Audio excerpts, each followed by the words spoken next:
അതിമോഹനം മാനസം തഴുകി.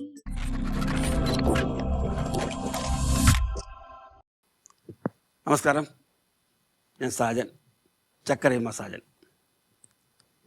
വിഷയത്തിലേക്ക് കടക്കുന്നതിന് മുമ്പ് ഒരല്പം ആമുഖം പറഞ്ഞിട്ട് കടക്കാം. കുറച്ച് കാര്യമായിട്ട് പറയാനുള്ളതുകൊണ്ടാണ് ഒരു ആമുഖം. ഇപ്രാവശ്യത്തെ ചൂട് പതിവിലും ഭയങ്കരമായ ചൂടായിരുന്നില്ല. ഇപ്പോൾ ഒരു ശമനമുണ്ട്. ഈ ചൂട് കാലത്ത് ഞങ്ങൾ ചിറയൻകീഴ് ശാർക്കര ദേവീക്ഷേത്രത്തിൽ അവിടെ ഒരു ആൽത്തറയുണ്ട്, 1-2 ആലുകൾ, ആലിൻ്റെ ആൽത്തറയുണ്ട്. അപ്പം ഞങ്ങൾ ഈ ഇച്ചിരി കാറ്റ് കൊള്ളാനായിട്ട് ചിലപ്പോൾ രാവിലെ, ചില വൈകുന്നേരങ്ങളിൽ ചില റിട്ടയർഡായിട്ടുള്ള ആൾക്കാർ അവിടെ വന്നിരിക്കാറുണ്ട്. ഞാനും റിട്ടയർഡായ ആളാണല്ലോ, അവിടെ പോയിരിക്കും. ഞങ്ങൾ ഓരോ വിഷയത്തെക്കുറിച്ച് സംസാരിക്കും. കാര്യങ്ങൾ പലർക്കും പറയാനുണ്ടാവും. ചിലർക്ക് ഗവൺമെൻറ് സർവീസിലുണ്ടായിരുന്ന അനുഭവങ്ങൾ, ദുരനുഭവങ്ങൾ, പിന്നെ ഞാൻ കൂടുതൽ അവർ കേൾക്കുന്ന സിനിമ അനുഭവങ്ങൾ എന്നെക്കുറിച്ച് കേൾക്കാനാണ് കൂടുതൽ താല്പര്യപ്പെടുന്നത്. അതിൽ മണി സദാനന്ദൻ എന്നൊരാൾ, അദ്ദേഹത്തിന് സ്വന്തമായിട്ട് ഈ കല്ലറ തിയേറ്ററൊക്കെ ഉണ്ടായിരുന്നു. അദ്ദേഹത്തിൻ്റെ അച്ഛന് കല്ലറ നിങ്ങൾക്ക് അറിയാമല്ലോ, നമ്മുടെ അംബികയുടെ സ്ഥലം, കല്ലറ സരസമ്മ ചേച്ചി അവരുടെ സ്ഥലം, അങ്ങനെ അവർ കല്ലറ പ്രസിദ്ധമാണ്. അപ്പോൾ അവിടെയൊക്കെ അദ്ദേഹത്തിന് തിയേറ്റർ ഉണ്ടായിരുന്നു. അപ്പോൾ അദ്ദേഹത്തിൻ്റെ സുഹൃത്താണ് മണി സദാനന്ദൻ. ഇപ്പോൾ ശാർക്കര ദേവീക്ഷേത്രത്തിൽ മുമ്പൊരു അദ്ദേഹങ്ങളുടെ അമ്പലത്തിലൊരു ഇതൊക്കെ ആയിരുന്നു, സെക്രട്ടറി ആണോ അതോ കമ്മിറ്റി മെമ്പറോ ആണോ എന്തൊക്കെ ആയിരുന്നു. ഇപ്പോൾ അല്ല, പുള്ളി വളരെ കാലം ഗൾഫിൽ ജോലി ചെയ്തിട്ട് ഇപ്പോൾ റിട്ടയറായിട്ട് സ്വസ്ഥമായിട്ട് ഇവിടെ ഇരിക്കുന്നു. പല കാര്യങ്ങൾ വരുന്നു. അങ്ങനെ ഞങ്ങൾ കുറേ സംസാരിച്ചുകൊണ്ടിരിക്കുകയും ലോകകാര്യങ്ങളെക്കുറിച്ചും. പണ്ടൊക്കെ ഈ കഥകൾ കേൾക്കാനും കഥകൾ പറയാനും ഞങ്ങൾക്ക് വേറെ എങ്ങും പോകണ്ടല്ലോ, ഒരു നല്ല കാര്യമാണ്. സമയം പോവും. പിന്നെ ഉണ്ണാറൊക്കെ ആകുമ്പോൾ വീട്ടിൽ പോവും. രാവിലെ വരികയാണെങ്കിൽ, വൈകുന്നേരം ആണെങ്കിൽ ഒരു സന്ധ്യ മയങ്ങുമ്പം അമ്പലത്തിലേക്ക് ആളുകൾ വരുമ്പോഴത്തേക്കും ഞങ്ങൾ അങ്ങ് പോവും പല ഭാഗങ്ങളിലേക്ക്. പിന്നെ വേറെ ദിവസം സമ്മതിക്കും. അങ്ങനെ ഒരു ദിവസം ഞങ്ങളിങ്ങനെ ഓരോ കാര്യങ്ങൾ സംസാരിച്ചുകൊണ്ടിരിക്കുമ്പം ഈ മണി സദാനന്ദൻ എന്ന് പറഞ്ഞ ആളിൻ്റെ, അദ്ദേഹത്തിൻ്റെ ഒരു അറിയപ്പെടുന്ന ഒരു ചെറുപ്പക്കാരൻ ഒരു മൊബൈൽ പൊക്കി പിടിച്ചിട്ട് ഓടി വരുന്നു. അണ്ണാ, ഇതറിഞ്ഞോ എന്ന് ചോദിച്ചു. എന്താടാ? മാതാ അമൃതാനന്ദമയി ദേവി അമ്മ മരിച്ചു. എന്താണ് പറയുന്നത്? അതേന്ന്. അദ്ദേഹം വാങ്ങിച്ച് മൊബൈൽ നോക്കിയപ്പോൾ എന്താണ് അതിനകത്ത് എഴുതിയിട്ടുണ്ട്, മാതാ അമൃതാനന്ദമയി ദേവി അമ്മ മരിച്ചു. നോക്കി, അമ്മയാണ് മരിച്ചിരിക്കുന്നത്. പക്ഷേ അത് കണ്ടിരിക്കുന്ന ഹെഡ്ലൈൻ ഇങ്ങനെ ആയതുകൊണ്ടാണ് അവൻ കണ്ട പാതി കാണാത്ത പാതി ഓടി ഞങ്ങളടുത്തേക്ക് വന്നത്.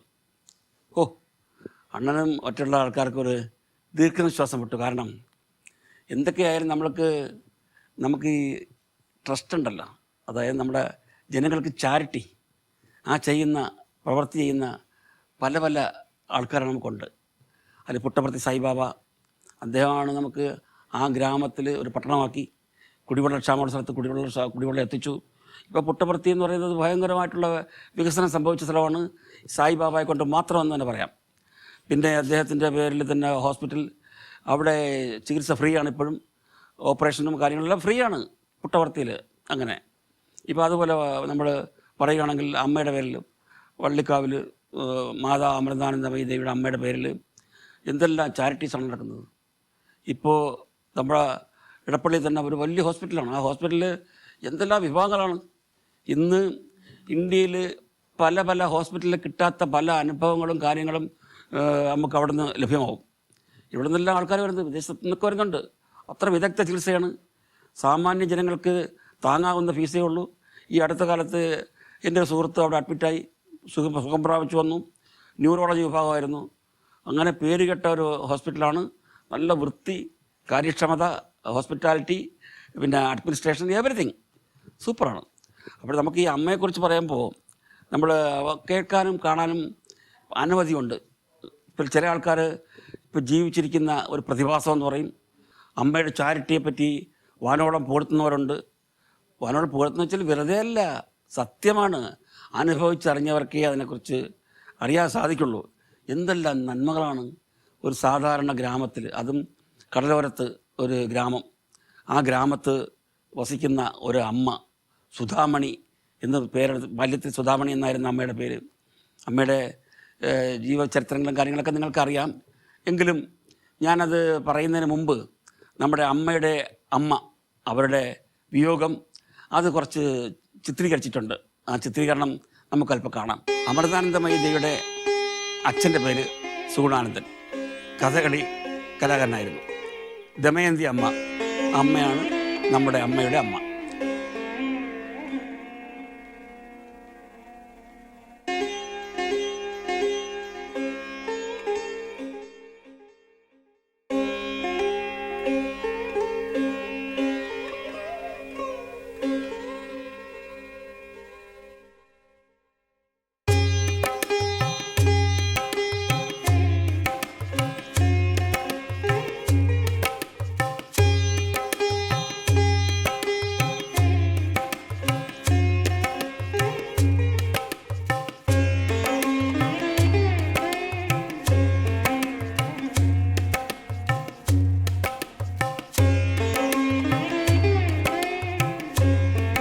കായംകുളം കായലിനടുത്തായിട്ട് വേദമന്ത്രങ്ങളും നാമസങ്കീർത്തനങ്ങളും എടുത്ത് അവിടെ അന്തരീക്ഷമാകെ ധ്വനികൾ ഉള്ള ഒരു സ്ഥലം.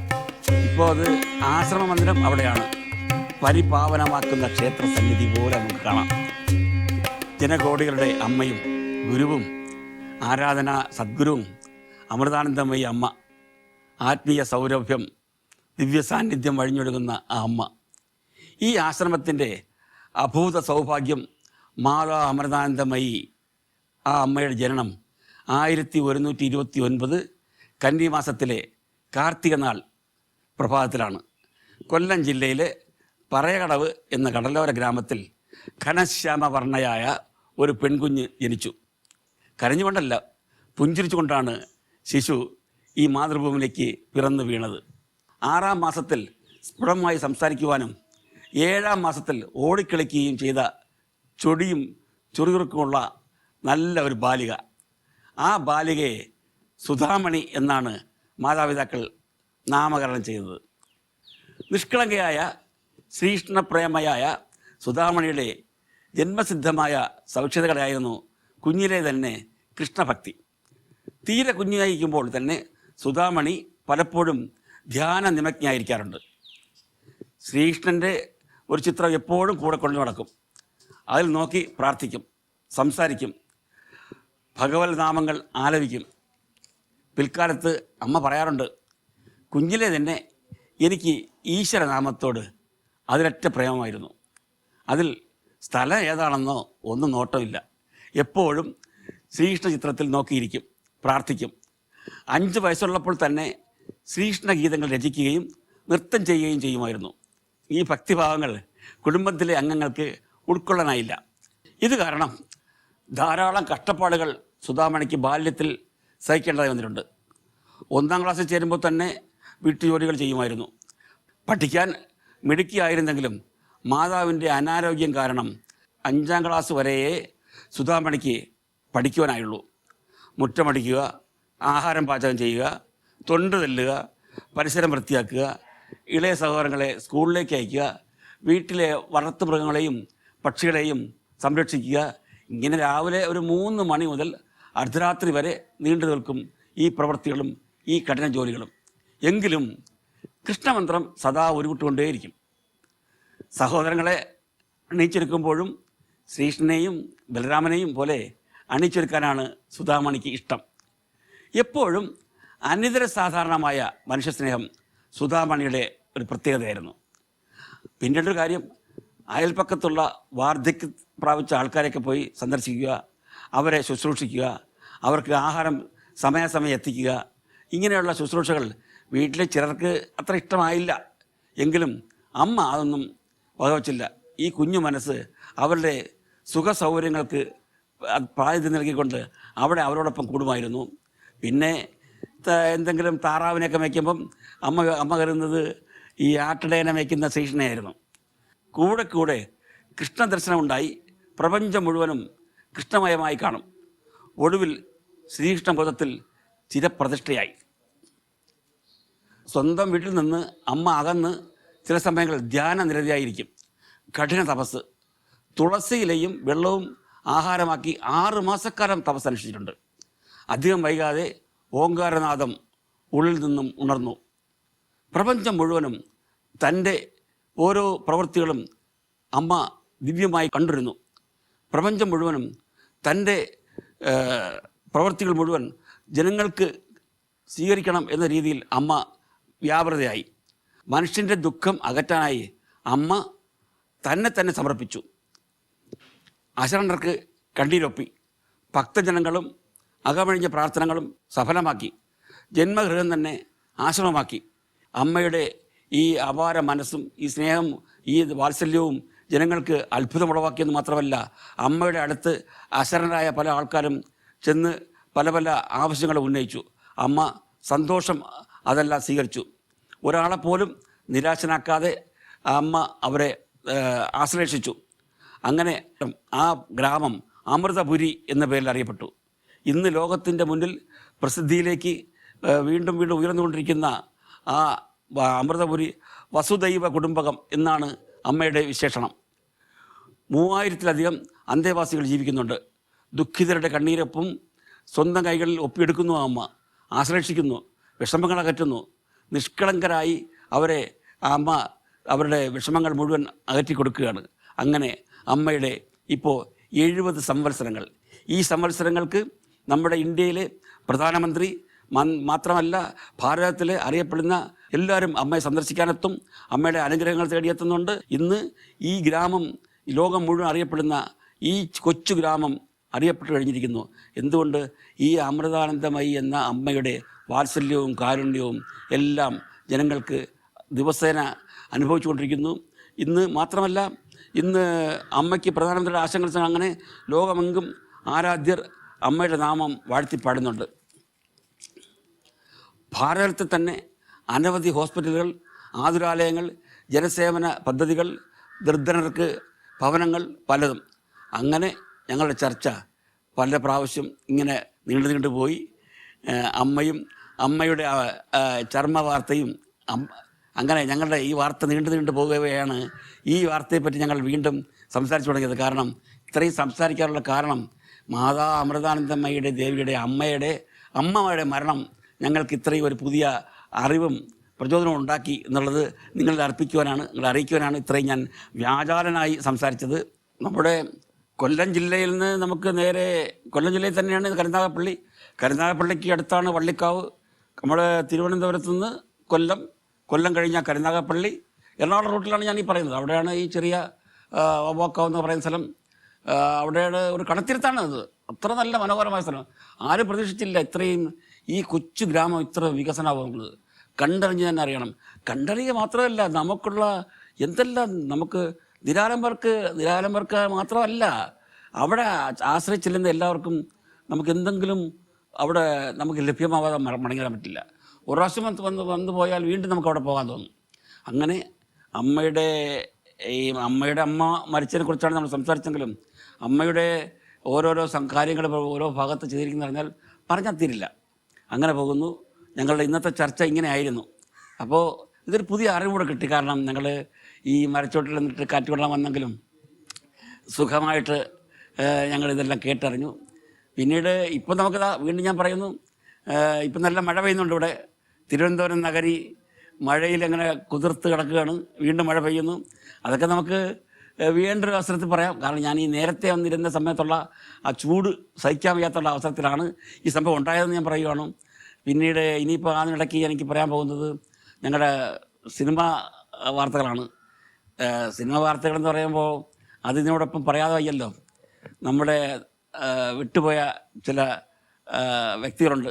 കാരണം ഹരികുമാർ എന്നൊരു സംവിധായകൻ, സുഹൃതമൊക്കെ എടുത്ത സംവിധായകനാണ് അദ്ദേഹം. ആമ്പൽപ്പൂവ് എന്ന സിനിമ, നല്ലൊരു സിനിമ 1984 സംവിധാനിച്ചുകൊണ്ടാണ് രംഗത്ത് വന്നത്. അദ്ദേഹം ഒട്ടനവധി സിനിമകൾ ചെയ്തു. മമ്മൂട്ടി വെച്ചൊക്കെ സിനിമ എടുത്ത ആളാണ്.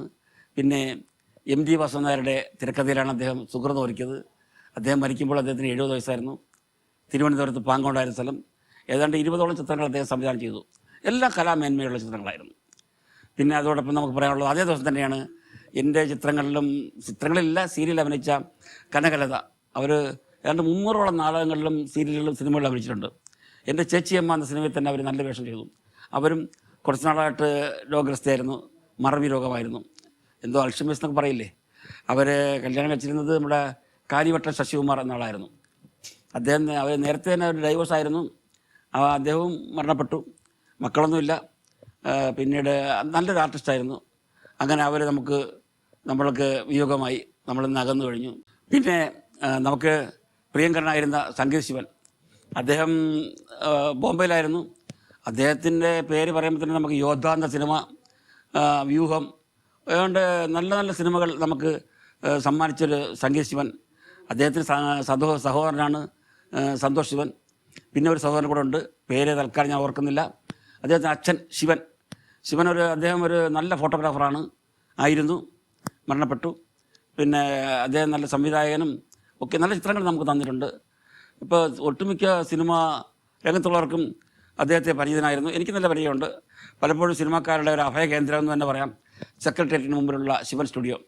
ബാല്യത്തിൽ തന്നെ ഇവർ ഈ സംഗീത ശിവനും സന്തോഷ് ശിവനും ഒക്കെ അച്ഛൻ്റെ കൂടെ ഫോട്ടോഗ്രാഫി തൽപരരായിരുന്നു. സാധാരണ ഫോട്ടോഗ്രാഫറല്ല, സിനിമാറ്റോഗ്രാഫറല്ല. അവരുടെ ചിത്രങ്ങൾ എടുക്കുന്നതിന് പ്രത്യേക സവിശേഷതയുണ്ട്. ഈ ബ്ലാക്ക് ആൻഡ് വൈറ്റ് തുടങ്ങി കളറിലേക്ക് എത്തിക്കുമ്പോഴും അവരുടെ ഒരു കയ്യൊപ്പ് അവരുടെ സിനിമകളിൽ കാണാമായിരുന്നു. അങ്ങനെ നല്ല നല്ല ചിത്രങ്ങൾ സംഭാവന ചെയ്ത ആളായിരുന്നു നമുക്ക് അകാലത്ത് നഷ്ടപ്പെട്ടത്. അത് പറയാതെ വയ്യ. ഇങ്ങനെ എന്തുകൊണ്ട് നമുക്ക് സിനിമയിൽ നഷ്ടങ്ങൾ ഈ അടുത്ത കാലത്തുണ്ടായി. അവരുടെ ആത്മാവിന് നിത്യശാന്തി തീർന്നു. വേറെ അധികമൊന്നും പറഞ്ഞ് മുഷിപ്പിക്കുന്നില്ല. ഇപ്പോൾ ഏതായാലും അമ്മയുടെ വിയോഗം ഇത് പറഞ്ഞെങ്കിലും ആ കൂട്ടത്തിൽ ഇതും പറയാതെ വയ്യ. അങ്ങനെ നമ്മുടെ സുഹൃത്തുക്കളിൽ പലരും പൊയ്ക്കൊണ്ടിരിക്കുന്നു. അവരുടെ എല്ലാം മരിച്ചുപോയവർക്കുള്ള ആത്മാവിന് നിത്യശാന്തി തരുന്നു. ഇനി എനിക്ക് കൂടുതലൊന്നും പറയാനില്ല. നന്ദി, നമസ്കാരം.